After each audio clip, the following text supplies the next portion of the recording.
What's going on, everybody? Byrdman here with my Wonderlands early access review. First off, big thanks to Gearbox and 2K for giving me the early access to try it out and give my feedback. It was an absolute honor to be considered one of the creators for this project. So again, big thank you to them. Now, for my review overall, this is going to cover not only the world that I got to experience, the characters, and some of the gear, and kind of just my overall thoughts of what I experienced.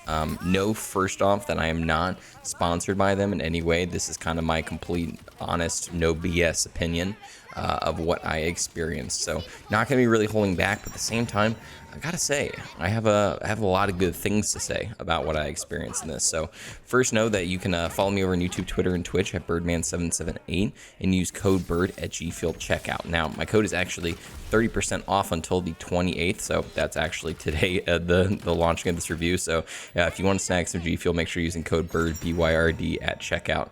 And again, make sure you're following me on everything. Give me a thumbs up on this video. It really helps out. We're going to be doing a lot of Wonderlands videos coming up here soon, so be one of the first people to show some love to the channel. Now, let's hop right on in.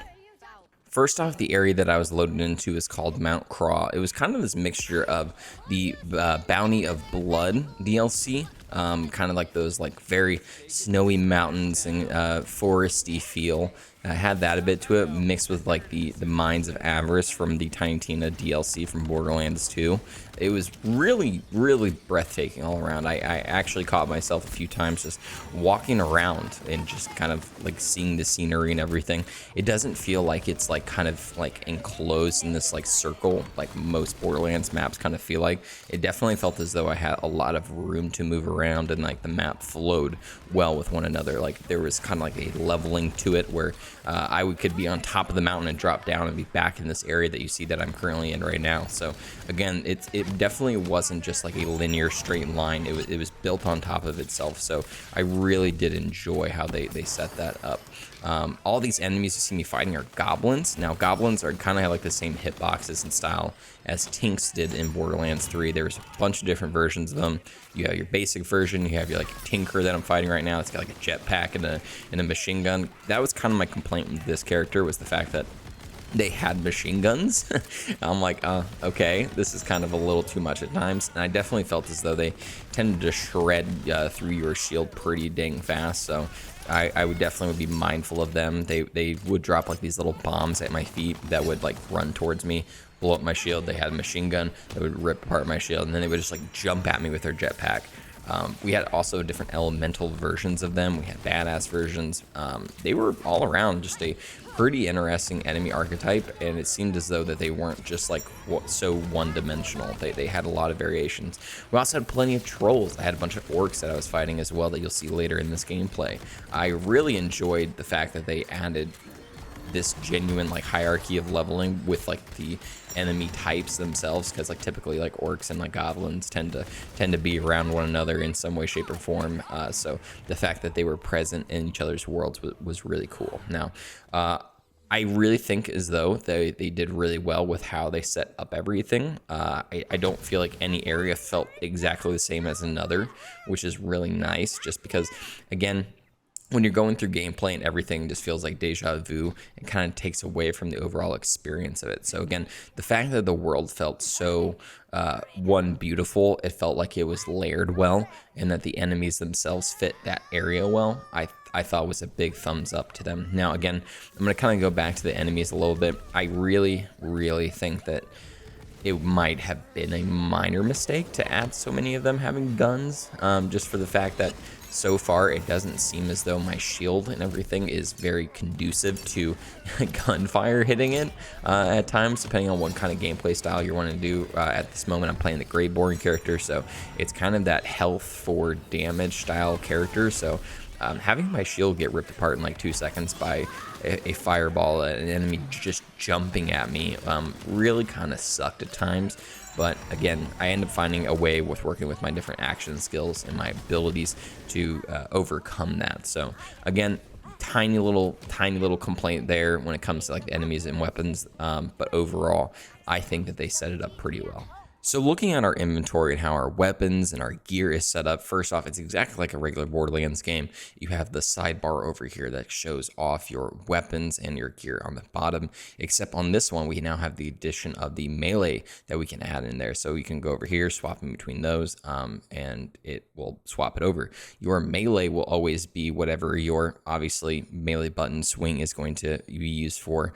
Things like the Stabomancer I got to use, his ability was affected by which melee. So make sure you're always checking this out and seeing all the different abilities that are revolved around it specifically. So right now I am using the Graveborn class. So with that, dark magic damage, which you can see this little icon up here, is dark magic. So I'm able to get extra ability damage from that as well. That's going to be the same thing for weapons. You can see it, little dark magic symbol there. You can see right here, it doesn't say any type of ability there. So definitely check out these weapons. I feel as though they have a lot more depth to them than they did in Borderlands 3. Pretty off the fact that I don't even have anointments yet. Anointments will be in the game. But this already feels as though it kind of has an anointment in it in some way, shape, or form, just because of how these abilities interact with one another, specifically on the weapons. Now, my one thing with some of these weapons is the fact that some of them are exactly like they would be in like Borderlands 3. We see the shotgun here. It's really not that different from what we experienced in Borderlands 3. I was a little peeved by that, just purely off the fact that I don't know. I just didn't really want the same old Borderlands gear returning. But I will say at times there were LMGs or something like that, ARs that I was able to get where it definitely helped me get me out of a sticky situation. But all in all, I've been finding that the crossbow weapons, again, specifically the crossbow weapons, have been absolutely nutty. I had a green Jacobs crossbow weapon on my Stabomancer that essentially I used the entire time that I was playing. Like, I was at level 15, still using this little level 9 weapon just because it just slapped. So definitely keep an eye on that. Definitely keep an eye on some of these abilities. Cross bolts deal 3% increased damage for each cross bolt stuck in the target. Bolts last 5 seconds. So again, definitely be working on checking out different greens, blues, and purples that have these different abilities. They might really work out well for you. When it comes to the gear on the bottom, we have obviously our ring that are available. I don't have the second one unlocked here. That's not part of the build that I was given, but those will essentially give kind of like more minor stat boosts and something like that. I got up to a purple one that had a couple different boosts, plus like an additional boost that was just exclusive to the ring itself.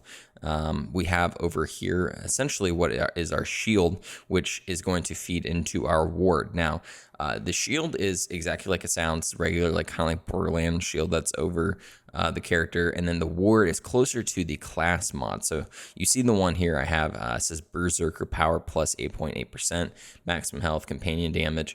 All of these are going to be different in their different ways. So that's really where the I would say the cross multi-classing is really going to come in, getting different roles. Like me, like I found something that was a Berserker and a Clawbringer together, and I'm like, wow, that's going to be a perfect combo for each other. Really wish I had that and on March 25th whenever I start playing Berserker. But you can obviously again swap between these.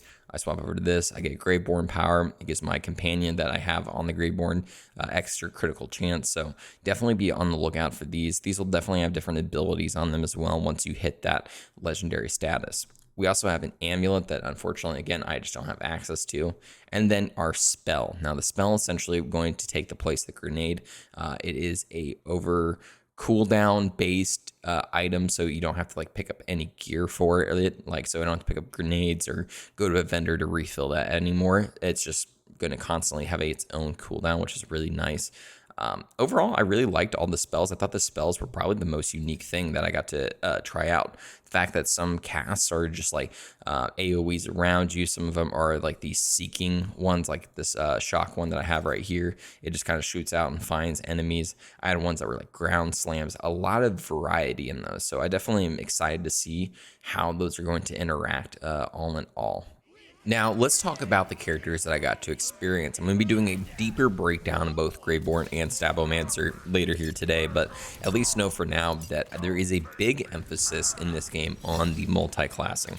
Now, you're not able to access the multi-classing until you beat the story itself, so this isn't something that you're going to be able to really experience on a fresh playthrough immediately, but once you hit that end game, you'll be able to then start comboing characters with one another, which I personally think is pretty cool, while at the same time I'm a little back and forth on, just because I kind of want the characters to feel individual and good on their own right versus having something else combo with it to make it better.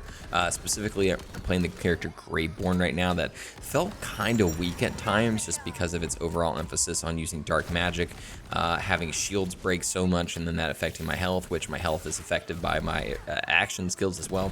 That kind of back and forth flow felt as though it really needed something a little bit more on it to make it even better. And then whenever I played the Stabomancer, it felt as though it was kind of just made to be a combo with other characters, a heavy emphasis on melee damage and critical chance, which kind of feels as though that it would combo the most with like Berserker and Clawbringer rather than just be something on its own. So again, I don't know exactly what the overall like feel is going to be once we hit end game. I think the coolest part is though that we're going to have plenty of build opportunity and different combos that we're able to do and try out, just because there's so many different weapons, there's so many different spells, there's so many different pieces of gear that's going to really change up our gameplay, on top of already like adding somebody else's complete skill tree on top of ours as well. Now again, like I said, I'm going to be having two videos, one for Stabomancer, one for Graveborn, released here later today to kind of show exactly what their skill trees look like and how they are set up.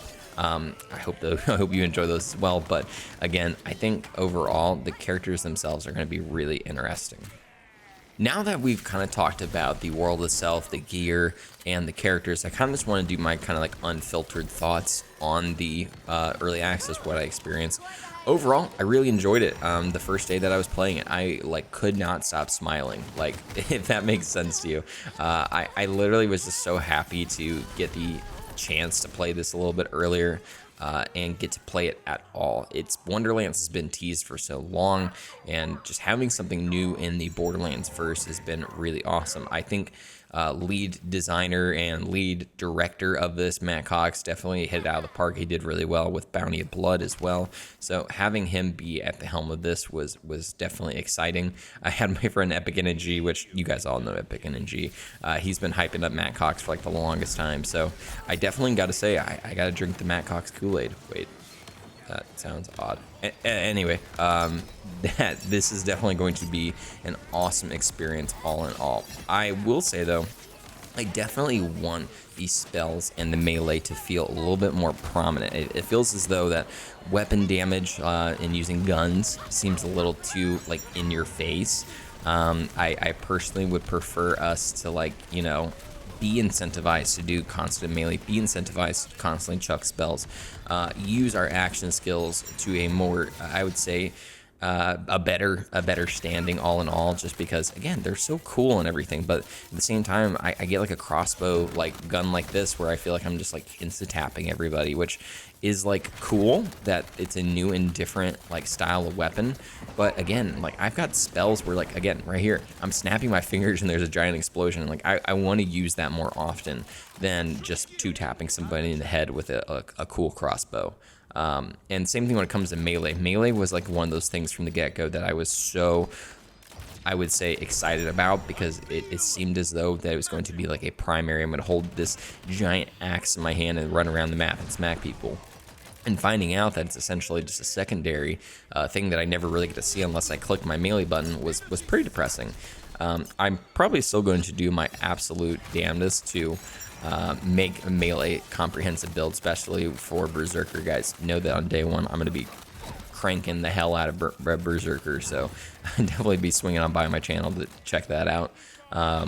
But it feels as though that should have been kind of thought of a little bit more, and put more in our face. Now again, I know that this is an early section of the game, so some pieces of gear and stuff like that aren't going to feel as good as they will later on, but I hope that at least it improves over time when it comes to like the melee specifically. And then same thing with spells.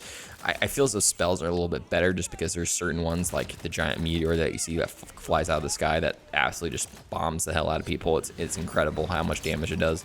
And then other pieces of like dark magic and stuff like that tend to do very well against enemies. So all in all, definitely excited about that stuff. Again, I'm still a little like back and forth on enemies having guns. I have to bring that up one more time just because I felt as though I got shredded so much by certain enemies. Like I'm having to like play back a little bit because I just don't want my shield getting absolutely shredded apart in 2 seconds from a guy just standing there shooting me and then all of a sudden jumping at me with his jetpack, breaking half my health, and then I'm in a scramble mode, especially in the areas where it's a lot of like thick enemy density, which personally I like the more enemies the better, but especially when they're, again, all of them are shooting you with guns, it tends to make it a little at the end of the day. My overall review of this, I'd probably out of 10 give it about an 8.5. Biggest pros of this is the spells, the characters themselves, the world, the enemy archetypes themselves. It all just feels as though it's one out of the mind of Tiny Tina herself, but also it just feels so fun to play. The different spells that I got to use specifically on Graveborn and Stabomancer were really cool. Their action skills were really awesome. I can't wait to do some end game stuff with it. And then again, just kind of getting to use these very interesting weapons like crossbows and these spell orb guns and spells themselves that just did stupid damage was so interesting to do. Biggest cons, I would say, again, would be the enemies feeling a little tough at times for no particular reason. Weapons being kind of having a clear meta on what is good and what is not, and then also just having regular Borderlands weapons in the game. That's more of my personal complaint than something that I think Gearbox really needs to do anything about. It's something that I probably would just avoid trying to use those specific weapons just because, again, what's the fun in using a regular Borderlands like AR when I can get like a cool crossbow thing? Like that's like a no-brainer, honestly. And then definitely just like the character individuality. I hope that kind of is fleshed out a little bit more later on in the game itself. So I think that will happen, especially in endgame. So I'm not too stressed about it at this very second. But all around, amazing experience, amazing time. I can't wait to play Wonderlands. I almost said Borderlands. Oh my gosh.